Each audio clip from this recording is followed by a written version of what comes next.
नमस्कार दोस्तों। आज हम आपके लिए एक बार फिर से नई कहानी लेकर आए हैं। अगर आपको कहानी पसंद आए तो प्लीज़ चैनल को लाइक सब्सक्राइब करना ना भूलें। तो चलिए बिना देर किए कहानी को शुरू करते हैं। कल्पना कीजिए वो पल जब आपकी पूरी दुनिया सिर्फ दो लोगों के बीच झूल रही हो, आपके पिता और आपके पति। ये कहानी है अदिति की, जो शादी के बाद अपने पिता को अपने साथ ले आती है क्योंकि वो उनकी इकलौती संतान है और उसकी माँ का निधन हो चुका है। लेकिन ये फैसला एक नए संघर्ष की शुरुआत बन जाता है। ये सिर्फ बहू की कहानी नहीं, बल्कि एक बेटी की भी कहानी है, जो दो परिवारों, दो जिम्मेदारियों के बीच फंसी है। इसमें है अदिति का पति अक्षत, जो प्यार और परंपरा के बीच झूल रहा है अक्षत के पिता, जिनके लिए घर का मुखिया होने का अर्थ है हर फैसले पर अंतिम मुहर। और है अदिति के पिता रमाकांत, जो अपने दामाद के घर में मेहमान बनकर रह गए हैं, अपनी गरिमा को टुकड़े टुकड़े होते देख रहे हैं। ये कहानी पूछती है, क्या शादी के बाद एक बेटी का अपने बूढ़े माता पिता के प्रति कर्तव्य खत्म हो जाता है? क्या पिता का घर बेटी के लिए सदा के लिए पराया हो जाता है? और क्या प्यार इतना संकीर्ण है कि वो सिर्फ खून के रिश्तों तक ही सीमित रह जाए? चलिए शुरू करते हैं इस मार्मिक सफर को। अदिति ने अपने पिता रमाकांत का सूटकेस अलमारी में रखा, जैसे कोई कीमती खजाना रख रही हो। वो सूटकेस उनकी पूरी दुनिया थी। कुछ कपड़े, पत्नी की तस्वीर, पुरानी डायरियां और सिगरेट के खाली पैकेट जिनमें वो शायरी लिखा करते थे। पापा, आप इस बेड पर सोइएगा, यहाँ खिड़की से बगीचा दिखता है, अदिति ने खुशनुमा स्वर में कहा, भले ही उसका दिल धड़क रहा था। रमाकांत ने कमरे को देखा। ये अदिति और अक्षत के शयन कक्ष से सटा हुआ छोटा कमरा था। उनकी आंखों में एक झिझक थी। बेटा, मैं लिविंग रूम में भी सो सकता हूँ, क्यों तुम्हारे कमरे का स्पेस छोटा करूं? पापा, अदिति ने उनका हाथ थाम लिया। आप मेरे पता हैं, ये आपका अपना घर है। शब्द तो उसने दृढ़ता से कहे, लेकिन आत्मविश्वास नहीं था। ये घर वास्तव में उसका नहीं, उसके पति अक्षत का था। या यूं कहें, अक्षत के पिता दीनदयाल जी का था, जो इसी घर की पहली मंजिल पर रहते थे और जिनका ये पुश्तैनी मकान था। रात के खाने की मेज पर पहली बार 5 लोग बैठे थे। अदिति, अक्षत, उनका 5 साल का बेटा आर्यन, दीनदयाल जी और अब रमाकांत।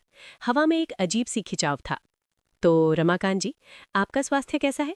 दीनदयाल जी ने औपचारिकता से पूछा, परचून की दुकान का हिसाब लेते हुए। ठीक है दीनदयाल जी, अदिति ने बहुत परेशान किया होगा आपको मेरे लिए। रमाकांत ने विनम्रता से कहा। अरे नहीं, बेटी है आपकी, उसका तो फर्ज बनता है, दीनदयाल जी ने कहा, लेकिन उनकी आवाज में एक खास भाव नहीं था। बस घर छोटा है, हम सब मिलजुल कर रह लेंगे। घर छोटा है, ये वाक्य अदिति के कानों में गूंजा। 3 बेडरूम, 2 बाथरूम और विशाल बरामदे वाला ये घर छोटा नहीं था। संदेश स्पष्ट था, एक और व्यक्ति ने जगह घेर ली है। आर्यन ने अपने नाना को देखा। नानू, आप हमेशा के लिए आ गए? रमाकांत मुस्कुराए। हाँ बेटा, तुम्हारी मम्मी के साथ। वाह, तो अब आप मुझे रोज कहानी सुनाओगे? आर्यन खुशी से उछल पड़ा। दीनदयाल जी ने चुपचाप खाना जारी रखा। उनके लिए नानू एक मेहमान था, दादा असली था। खाने के बाद जब अदिति रसोई में बर्तन साफ कर रही थी, अक्षत अंदर आया। वो पीछे से उसे गले लगाना चाहता था, लेकिन रुक गया। तुम ठीक हो अदि? उसने पूछा। अदिति ने हाँ में सिर हिलाया, आंसू रोकते हुए। हाँ, बस तुम्हारे पापा? वो ठीक ही तो कह रहे थे, घर में एक नया सदस्य आया है, समायोजन तो करना पड़ेगा।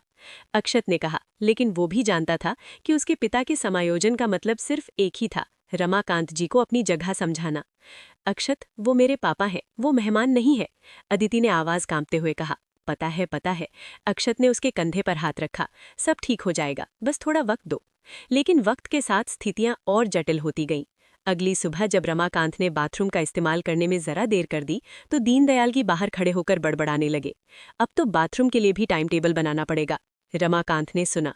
उन्होंने जल्दी से निकलकर माफी मांगी। अरे मेरी गलती। अदिति ने ये सब देखा। उसका दिल टूट गया। उसके पिता, जो एक स्कूल के प्रिंसिपल रहे थे, जिनकी एक आवाज पर सैकड़ों बच्चे सलाम करते थे, आज अपने ही दामाद के घर में बाथरूम के लिए माफी मांग रहे थे। वो रसोई में गई, जहां उसकी सास सुशीला जी नाश्ता बना रही थीं। सुशीला जी शांत स्वभाव की महिला थीं, लेकिन उनकी चुप्पी कभी कभी दीनदयाल जी की बुलंद आवाज से भी ज्यादा कठोर लगती थी।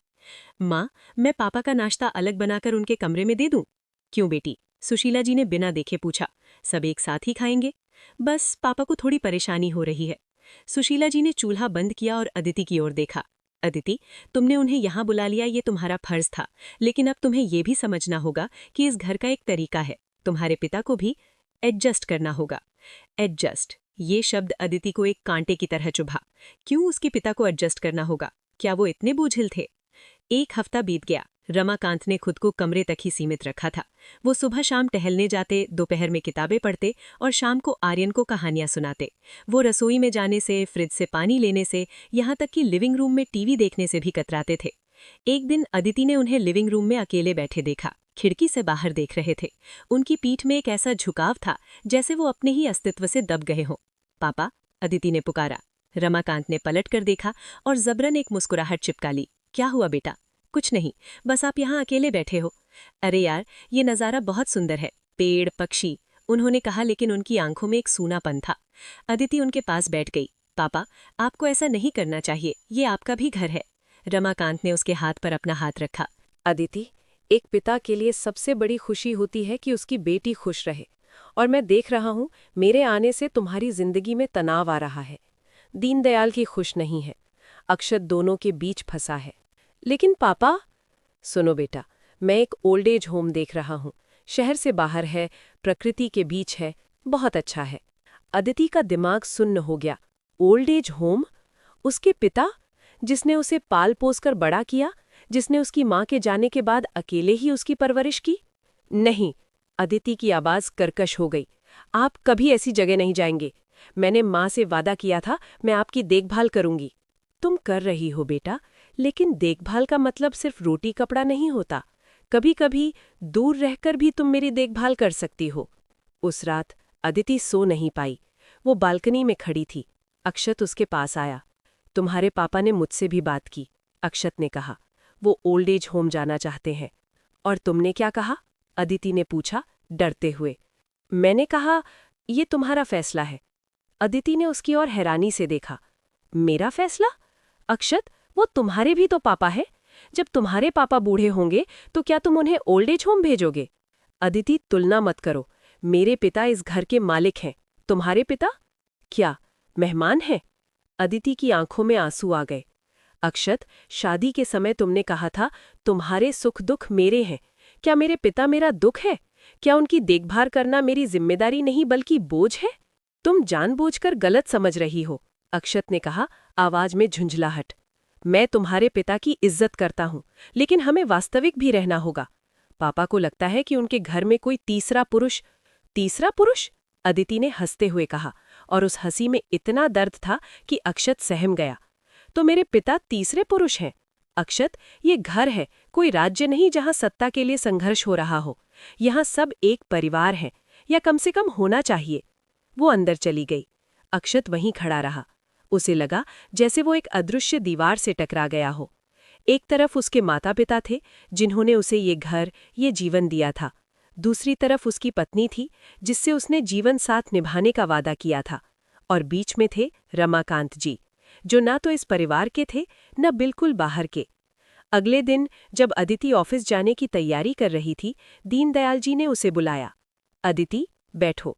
अदिति बैठ गई, मन में एक अजीब सी बेचैनी। तुम्हारे पिता ने हमें ओल्ड एज होम का प्रपोजल दिया है। हमने देखा है, बहुत अच्छी जगह है, सारी सुविधाएं हैं। अदिति ने अपनी मुट्ठियां भींच लीं। पापा, मैं... सुनो बेटी, दीनदयाल जी ने गंभीर स्वर में कहा, तुम एक अच्छी बहू हो, अच्छी माँ हो, लेकिन तुम्हें समझना होगा, हर घर का एक संतुलन होता है।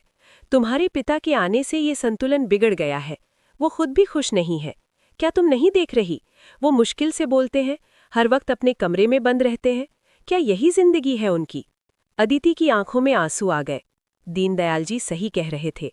उसके पिता दुखी थे, लेकिन क्या समाधान उन्हें दूर भेजना था? और एक बात, दीनदयाल जी ने आगे कहा, तुम्हारे पिता की पेंशन और बचत है। ओल्ड एज होम का खर्च वो खुद उठा सकते हैं। बाकी हम सब मिलकर देखभाल करेंगे। तुम रोज फोन कर सकती हो, हफ्ते में जा सकती हो। ये एक सौदा था, एक ऐसा सौदा जिसमें उसके पिता की गरिमा, उनका साथ, उनका अस्तित्व दांव पर लगा था। मुझे सोचने दीजिए, अदिति ने कहा और उठकर चली गई। वो सीधे अपने पिता के कमरे में गई। रमाकांत एक किताब पढ़ रहे थे। पापा, क्या आप वाकई ओल्ड एज होम जाना चाहते हैं? अदिति ने सीधा सवाल किया। रमाकांत ने किताब नीचे रखी। अदिति, मैंने तुम्हारी माँ ने तुम्हें मेरे हवाले किया था, मुझे नहीं, तुम्हें। तुम मेरी देखभाल कर रही हो, यही काफी है। लेकिन देखभाल का मतलब ये नहीं कि तुम अपनी जिंदगी दांव पर लगा दो। मैं तुम्हारी खुशी देखना चाहता हूँ बेटा, और यहाँ मैं तुम्हारी खुशी में बाधक बन रहा हूँ। लेकिन आप मेरे पिता हैं, आप कैसे बाधक हो सकते हैं? क्योंकि इस समाज की सोच ऐसी है बेटा। बेटी के ससुराल में बाप का रहना एक अतिथि से ज्यादा है, पर परिवार से कम। और मैं नहीं चाहता कि तुम हर पल इस अतिथि परिवार के झगड़े में फंसी रहो। उसने उनके पैर छुए। पापा, मुझे वक्त दीजिए, मैं इस सिस्टम को बदलूंगी। मैं साबित करूंगी कि एक बेटी अपने पिता की देखभाल कर सकती है, बिना किसी की खुशी की कीमत चुकाए। रमाकांत ने उसके सिर पर हाथ फेरा। तुम्हारे अंदर तुम्हारी माँ की जिद है। ठीक है, 1 महीना। अगर 1 महीने में हालात नहीं सुधरे तो मैं अपना फैसला सुनाऊंगा। अदिति ने हाँ में सिर हिलाया। उसे पता था ये कोई साधारण चुनौती नहीं थी। उसे न सिर्फ अपने पिता के लिए जगह बनानी थी, बल्कि इस पूरे परिवार की सोच बदलनी थी। और सबसे कठिन, उसे खुद में वो ताकत ढूंढनी थी जो 2 परिवारों को एक सूत्र में पिरो सके। उसने अपनी माँ की तस्वीर देखी, जो उसकी टेबल पर रखी थी। माँ, मेरी मदद करो, उसने फुसफुसाते हुए कहा। मैं पापा को नहीं हार सकती। अदिति ने एक योजना बनाई। वो जानती थी कि सीधी लड़ाई से कुछ नहीं मिलेगा। उसे चालाकी से काम लेना होगा, भावनाओं के तार को छूना होगा। सबसे पहले उसने आर्यन को अपना गुप्त हथियार बनाया। उसने आर्यन को कहा, बेटा, नानू को यहाँ अकेलापन लगता है, तुम उनके साथ ज्यादा समय बिताओ, उनसे खेलो, उन्हें अपने स्कूल के बारे में बताओ। आर्यन, जो पहले से ही अपने नाना से बेहद प्यार करता था, उत्साहित हो गया। अब वो सीधे स्कूल से आकर नाना के कमरे में जाता, उन्हें अपने दिन के बारे में बताता और उनकी कहानियां सुनता। एक दिन दीनदयाल जी ने देखा कि आर्यन अपना होमवर्क नाना के साथ बैठकर कर रहा है। रमाकांत उसे गणित की एक जटिल समस्या समझा रहे थे। दादा, देखो, नानू ने मुझे ये तरीका सिखाया, बहुत आसान है, आर्यन ने उत्साहित होकर कहा। दीनदयाल जी ने मुस्कुराने की कोशिश की, लेकिन उनके मन में एक ईर्ष्या का भाव उठा। वो भी आर्यन को पढ़ाते थे, लेकिन उनके पास रमाकांत जैसा धैर्य नहीं था। दूसरा कदम, अदिति ने अपने पिता को घर के छोटे मोटे कामों में शामिल किया। वो जानबूझकर उनसे पूछती, पापा, क्या आप इस ब्रेड का पुडिंग बना सकते हैं? आपकी बनाई हुई बहुत याद आती है। रमाकांत पहले तो झिझके, लेकिन फिर रसोई में जाने लगे। सुशीला जी पहले तो नाराज हुई, लेकिन जब रमाकांत ने उनकी पसंद की सब्जी का एक नया तरीका बनाकर दिया, तो उनका हृदय थोड़ा नरम पड़ा।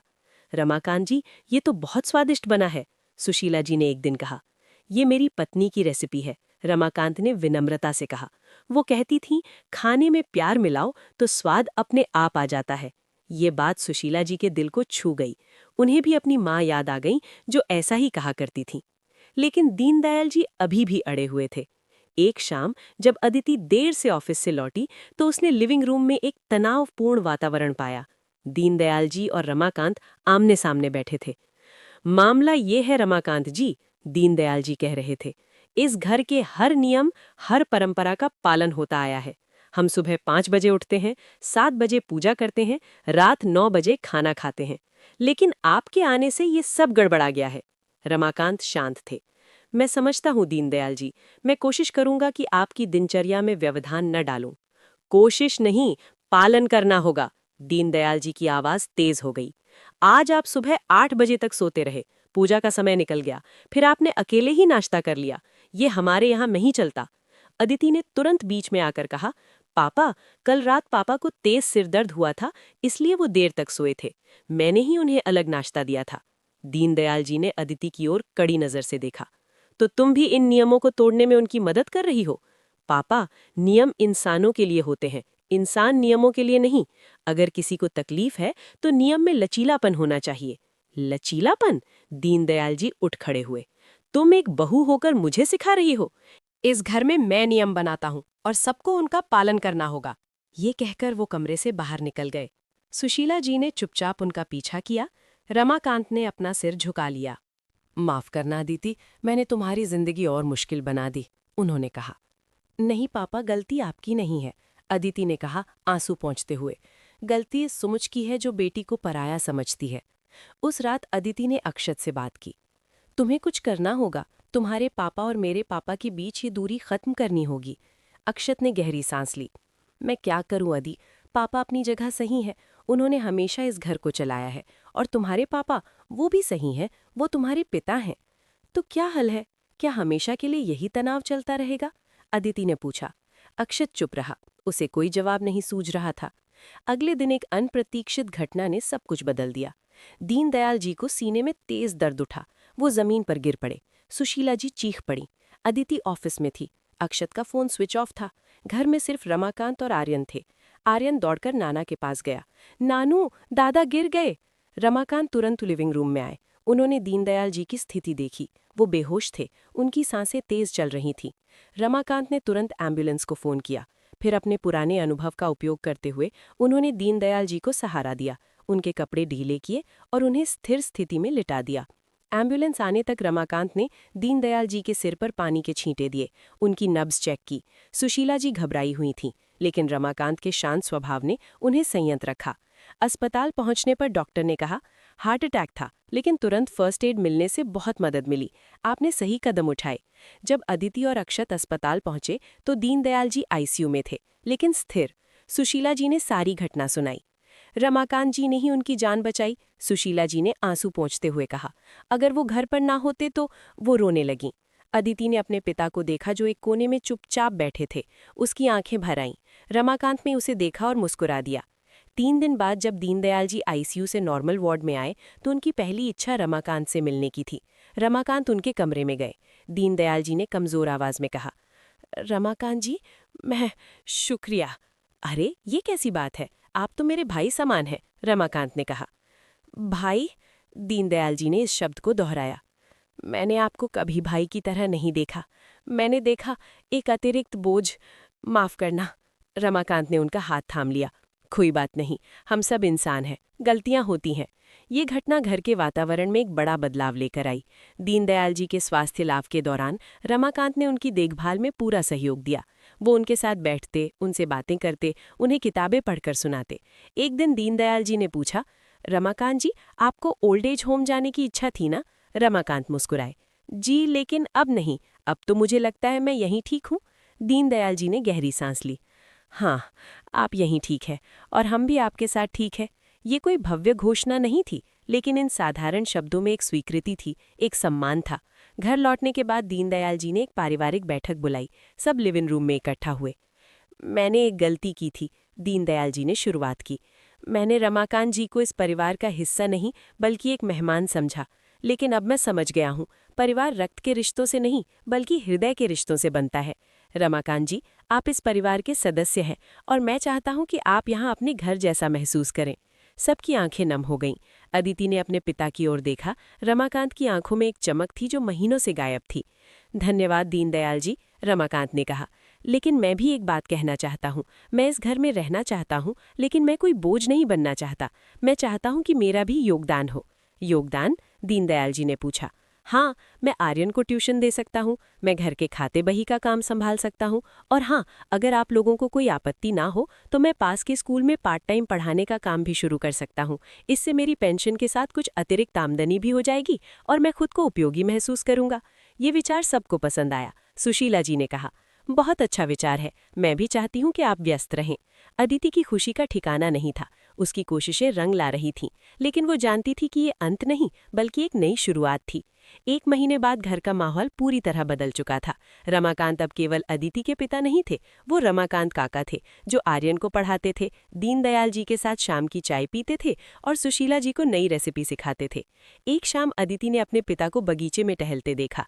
उनकी चाल में एक नई फुर्ती थी, उनके चेहरे पर एक नई चमक थी। पापा, अदिति उनके पास गई। क्या हुआ बेटा? कुछ नहीं, बस आपको देखकर अच्छा लगा। रमाकांत मुस्कुराए। तुम्हारा प्यार और तुम्हारी जिद ने सब कुछ बदल दिया अदिति। तुमने साबित कर दिया कि एक बेटी अपने पिता के लिए सब कुछ कर सकती है। नहीं पापा, मैंने अकेले नहीं किया। आपने, अक्षत ने, दीनदयाल पापा ने, सबने मिलकर ये संभव किया। वो दोनों चुपचाप बगीचे में टहलने लगे। अदिति को लगा जैसे वो दोनों घरों के बीच एक सेतु बन गई है। एक सेतु जो न सिर्फ 2 परिवारों को जोड़ता है बल्कि 2 पीढ़ियों, 2 विचारधाराओं को भी जोड़ता है। लेकिन क्या ये सेतु मजबूत था? क्या भविष्य में आने वाली चुनौतियां इसे हिला नहीं पाएंगी? अदिति ने सोचा। फिर उसने अपने पिता की मुस्कुराती हुई तस्वीर देखी और मन ही मन कहा, चाहे कुछ भी आए, मैं इस सेतु को बचाए रखूंगी, क्योंकि ये सेतु न सिर्फ मेरे पिता का घर है बल्कि मेरे अपने सपनों का घर भी है। समय बीतता गया। रमाकांत अब घर का अभिन्न अंग बन चुके थे। उन्होंने पास के एक स्कूल में पार्ट टाइम पढ़ाना शुरू कर दिया था, जिससे उनका आत्मविश्वास और बढ़ गया था। आर्यन तो अब नाना का छाया बन गया था। दीनदयाल जी और रमाकांत की दोस्ती गहरी होती जा रही थी। दोनों सुबह शाम साथ टहलने जाते, शतरंज खेलते और पुराने जमाने के गाने सुनते। लेकिन जीवन एक सीधी रेखा नहीं होता। नई चुनौतियां सामने आने लगीं। एक दिन अदिति को ऑफिस से प्रमोशन का ऑफर मिला। ये एक शानदार अवसर था, लेकिन साथ ही इसमें कभी कभार शहर से बाहर जाना पड़ता। अदिति उत्साहित थी, लेकिन चिंतित भी। अक्षत, ये प्रमोशन मेरे करियर के लिए बहुत ज़रूरी है, उसने कहा। मैं समझता हूँ, अक्षत ने कहा, लेकिन तुम्हारी अनुपस्थिति में घर का क्या होगा? आर्यन, तुम्हारे पापा? मैं जानती हूँ, लेकिन क्या हम सब मिलकर इसका हल नहीं निकाल सकते? अदिति ने पूछा। उस रात डिनर टेबल पर अदिति ने ये खबर सबको सुनाई। सब ने उसकी खुशी में शामिल होने की कोशिश की, लेकिन चेहरों पर चिंता के बादल साफ दिख रहे थे। बेटी, तुम चिंता मत करो, रमाकांत ने कहा। मैं और दीनदयाल जी मिलकर सब संभाल लेंगे। दीनदयाल जी ने हाँ में सिर हिलाया। हाँ, हम दो बूढ़े आदमी हैं, लेकिन अभी भी काम के हैं। तुम निश्चिंत होकर अपना काम करो। सुशीला जी ने भी समर्थन दिया। अदिति को लगा जैसे उसका परिवार वास्तव में एक टीम बन गया है। लेकिन एक और चुनौती सामने थी। अदिति की चचेरी बहन नीतू का विवाह तय हुआ। नीतू के पिता यानी अदिति के चाचा ने फोन किया। अदिति, नीतू की शादी है, तुम्हारे पिता को आना होगा, परिवार की इज्जत का सवाल है। अदिति को समस्या समझ में आ गई। शादी उसके पैतृक गांव में होनी थी और परंपरा के अनुसार विधुर पिता को अपनी बेटी के ससुराल से नहीं, बल्कि अपने भाई के घर से शादी में जाना होता था। मतलब रमाकांत को कुछ दिनों के लिए अपने भाई के घर जाना पड़ेगा। अदिति ने ये बात अपने पिता से कही। रमाकांत का चेहरा उदास हो गया। मैं वहां नहीं जाना चाहता, अदिति। क्यों पापा? चाचा जी ने ही बुलाया है। तुम्हारे चाचा और मेरे बीच कुछ मतभेद है पैतृक संपत्ति को लेकर, और फिर मैं वहां जाकर क्या कहूंगा कि मैं अपनी बेटी के ससुराल में रह रहा हूं? लोग क्या कहेंगे? अदिति को गुस्सा आ गया। लोग क्या कहेंगे पापा? क्या लोगों की बातें हमारी खुशी से ज्यादा महत्वपूर्ण है? आप मेरे साथ रहते हैं, इसमें शर्म की क्या बात है? तुम समझ नहीं रही बेटा, समाज की सोच। मैं समाज की सोच से थक गई हूं पापा, अदिति ने कहा, आवाज भर्राते हुए। मैंने इतनी लड़ाई लड़ी है इस सोच को बदलने के लिए, अब आप ही कह रहे हैं कि समाज क्या कहेगा? रमाकांत चुप हो गए। अदिति सही कह रही थी, लेकिन 50 साल की उम्र में बदली हुई सोच को पुराने डर से मिटा पाना आसान नहीं था। इस बीच दीनदयाल जी को ये बात पता चली। उन्होंने रमाकांत से कहा, आप जाइए ना रमाकांत जी, परिवार की शादी है। पर दीनदयाल जी, वहाँ का माहौल। समझ रहा हूँ, लेकिन एक बात याद रखिए, आप अब अकेले नहीं हैं। आपका एक परिवार है जो यहाँ आपका इंतजार करेगा। और अगर कोई कुछ कहे तो आप कह सकते हैं कि आपकी बेटी ने आपको अपने पास रखा है क्योंकि वो आपसे प्यार करती है। इसमें शर्म की कोई बात नहीं है। दीनदयाल जी के शब्दों ने रमाकांत को ताकत दी। उन्होंने हाँ कह दी। शादी के दिन जब रमाकांत अपने भाई के घर पहुंचे तो रिश्तेदारों की टिप्पणियां शुरू हो गईं। अरे रमाकांत भैया, तो आप बेटी के ससुराल में ही बस गए, वहाँ कैसा है? सब ठीक है, रमाकांत ने संक्षिप्त जवाब दिया। लेकिन भैया, ये तो ठीक नहीं हुआ। बेटी तो पराया धन होती है, आपको तो अपने भाई के पास रहना चाहिए था। रमाकांत ने गहरी सांस ली, फिर दीनदयाल जी के शब्दों को याद करते हुए बोले, मेरी बेटी ने मुझे अपने पास रखा है क्योंकि वो मुझसे प्यार करती है, और मैं भाग्यशाली हूँ कि मेरे दामाद और उनके परिवार ने मुझे अपनाया है। वो मेरा घर है। ये कहते हुए रमाकांत का सीना चौड़ा हो गया। उन्होंने पहली बार बिना शर्म या डर के सच कहा था। शादी से लौटने के बाद रमाकांत ने अदिति को सब कुछ सुनाया। अदिति की आंखें गर्व से चमक उठीं। पापा, आपने बहुत अच्छा किया। नहीं बेटा, तुमने किया, तुमने मुझे वो हौसला दिया। लेकिन जीवन की एक और कसौटी सामने थी। दीनदयाल जी की तबीयत फिर से बिगड़ने लगी। डॉक्टर ने सलाह दी कि उन्हें समुद्र के किनारे किसी शांत जगह पर रहना चाहिए। अक्षत ने फैसला किया कि वो अपने माता पिता को अपने साथ गोवा ले जाएगा, जहां उसका ट्रांसफर हो गया था। ये निर्णय अदिति के लिए एक नया संकट लेकर आया। अक्षत चाहता था कि पूरा परिवार साथ चले, लेकिन अदिति का करियर यहीं था, आर्यन का स्कूल यहीं था, और सबसे बड़ी समस्या, रमाकांत का क्या होगा? एक शाम अक्षत ने कहा, अदि, हम सबको एक साथ रहना चाहिए। तुम यहाँ की नौकरी छोड़ सकती हो, गोवा में नई नौकरी ढूंढ लोगी। आर्यन के लिए भी वहाँ अच्छे स्कूल हैं। और पापा? अदिति ने सीधा सवाल किया। अक्षत चुप रहा, फिर बोला, वो भी हमारे साथ आएंगे। क्या तुम्हारे पापा मानेंगे? गोवा का फ्लैट छोटा है, और क्या तुम्हारे पापा वाकई चाहेंगे कि मेरे पिता हमेशा के लिए उनके साथ रहें? अक्षत ने जवाब नहीं दिया। वो जानता था कि उसके पिता बदल तो गए थे, लेकिन शायद इतने नहीं कि हमेशा के लिए एक साथ रह सकें। अगले दिन दीनदयाल जी ने स्वयं इस मुद्दे को उठाया। अक्षत, अदिति, मैं और तुम्हारी माँ गोवा जा रहे हैं, लेकिन हम ये नहीं चाहते कि हमारे कारण तुम्हारी जिंदगी प्रभावित हो। पर पापा, आपकी सेहत? अक्षत ने कहा, मेरी सेहत का ध्यान तुम्हारी माँ रख लेंगी। तुम यहीं रहो, अपनी नौकरी करो, आर्यन की पढ़ाई का ध्यान रखो। लेकिन हम आपसे दूर कैसे रह सकते हैं? अदिति ने पूछा। आजकल दूरियां मायने नहीं रखती बेटी। फोन, वीडियो कॉल, हम हर दिन बात कर सकते हैं और तुम छुट्टियों में आ सकती हो। ये एक दिलचस्प प्रस्ताव था, लेकिन अदिति को लगा कि ये सिर्फ दीनदयाल जी की उदारता है, असली इच्छा नहीं। उस रात अदिति ने रमाकांत से बात की। पापा, क्या आप गोवा जाना चाहेंगे? रमाकांत मुस्कुराए। अदिति, मैं एक बात समझ गया हूँ। परिवार का मतलब एक छत के नीचे रहना नहीं होता। परिवार का मतलब है एक दूसरे के दिल में रहना। दीनदयाल जी की सेहत के लिए गोवा जाना जरूरी है और तुम्हारे करियर के लिए यहीं रहना जरूरी है। मैं तुम्हारे साथ रहूंगा। लेकिन पापा, अगर आप गोवा जाना चाहें? नहीं बेटा, मेरी जगह यहीं है, तुम्हारे साथ। और दीनदयाल जी भी यही चाहते हैं, भले ही कह न पा रहे हों। अदिति को लगा जैसे उसके पिता ने सब कुछ समझ लिया था। वो सही थे। परिवार का असली मतलब एक दूसरे की जरूरतों और इच्छाओं को समझना था, न कि सिर्फ एक साथ रहना। अगले दिन फैमिली मीटिंग में अदिति ने प्रस्ताव रखा। हम एक समझौता कर सकते हैं। अक्षत, तुम माँ पापा के साथ गोवा जाओ और उनकी सेटलिंग में मदद करो। मैं, आर्यन और पापा यहीं रहेंगे। तुम हर महीने यहाँ आ सकते हो और हम छुट्टियों में गोवा आएंगे। ये विचार सबको पसंद आया। दीनदयाल जी की आंखों में राहत थी। वो वास्तव में चाहते थे कि अदिति और आर्यन उनकी वजह से परेशान न हों, लेकिन साथ ही वो रमाकांत को अकेला छोड़ना भी नहीं चाहते थे। लेकिन रमाकांत जी अकेले? सुशीला जी ने चिंता जताई। मैं अकेला नहीं रहूंगा सुशीला जी, मेरी बेटी, मेरा पोता और मेरा दामाद है ना, और फिर आप लोग तो फोन पर हमेशा उपलब्ध रहोगे। आखिरकार यही तय हुआ। अक्षत अपने माता पिता के साथ गोवा गया और अदिति, आर्यन और रमाकांत उसी घर में रह गए। पहले कुछ हफ्ते कठिन थे, घर सूना सूना लगता था, लेकिन धीरे धीरे एक नया रूटीन बन गया। रमाकांत ने घर की पूरी जिम्मेदारी संभाल ली। वो आर्यन को स्कूल छोड़ते लेते, घर का खर्च चलाते और अदिति के ऑफिस के तनाव को कम करने की कोशिश करते। शाम को वो तीनों वीडियो कॉल पर अक्षत और दीनदयाल जी से बात करते। दूरी ने रिश्तों को कमजोर नहीं किया, बल्कि और मजबूत किया। एक दिन आर्यन ने कहा, मम्मी, क्या हमारे घर में 2 दादा दादी हैं, एक यहाँ एक गोवा में? अदिति मुस्कुराई। हाँ बेटा, और तुम भाग्यशाली हो कि तुम्हें दोनों का प्यार मिलता है। और 2 घर भी? आर्यन ने पूछा। हाँ, 2 घर भी, एक जहाँ हम रहते हैं और एक जहाँ हमारा दिल रहता है। रमाकांत ने ये सुना, उनकी आंखें भर आईं।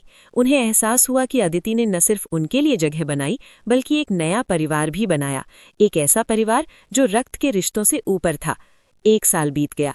दीनदयाल जी की सेहत में सुधार हुआ। एक दिन उन्होंने फोन किया और कहा, हम लौट रहे हैं। लौट रहे हैं? क्यों?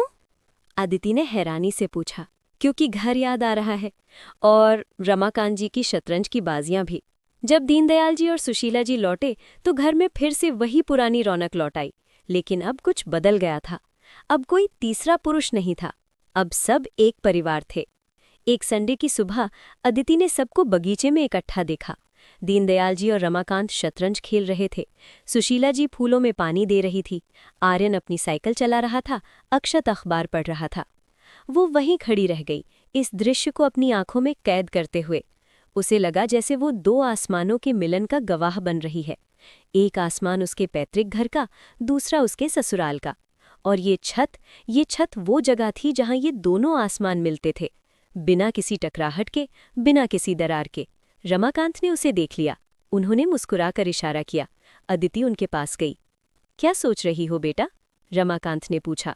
कुछ नहीं पापा, बस खुशी महसूस कर रही हूँ। दीनदयाल जी ने भी देखा।